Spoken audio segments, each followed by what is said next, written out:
Welcome to Study Basics, Day 2 of 5. Yesterday we defined study as the process of taking in information to repeat it for evaluation. More simply, get info, spit it out, get a grade. And unfortunately, due to time, we're going to be just focusing on getting info in the Study Basics course. Yesterday I asked you, when studying or working on a project, what are the best ways you gather and store information for a test? And then I also asked you, what are the worst ways you gather and store information for a test? You probably already have some sort of system that you use to study. What I'm going to share with you here in Study Basics is an efficient system to get the most points possible with the least amount of effort. Again, we're focusing on getting the info, but getting the info to get a good grade. So step 1 is organizing the information. Say you've got lecture notes, notes you've taken from the textbook, maybe some homework assignments, things you've done in class, sections in your textbook.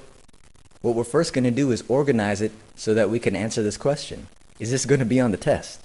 So essentially you'll have two piles. The first pile will be the stuff that's going to be on the test.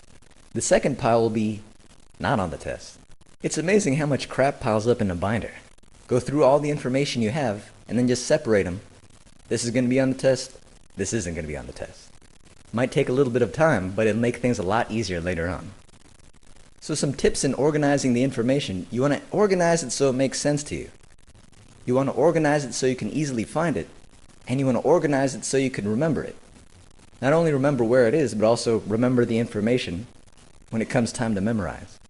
Some students use little colored folders or little colored sticky tabs.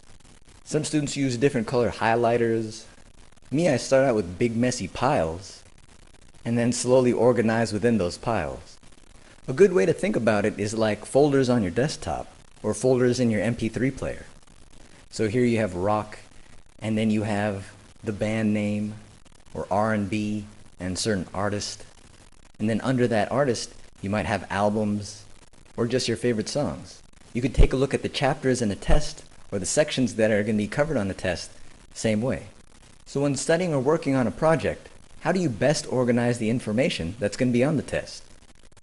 If you already have an organization system, how's that working out for you?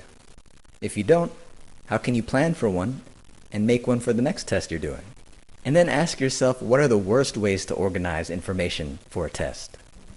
Maybe you've had an open note test before and you've just realized the day of the test, wow, I can't find any of my notes anywhere. Or maybe you've had so many notes that you didn't know where to start.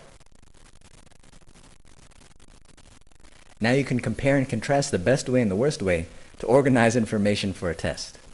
You stick with what works for you. Of course, this basic training is just the tip of the iceberg. If you're open and willing to try more powerful tips and strategies to becoming a highly effective, highly efficient, ninja-like student, see you inside FastStudySkills.com.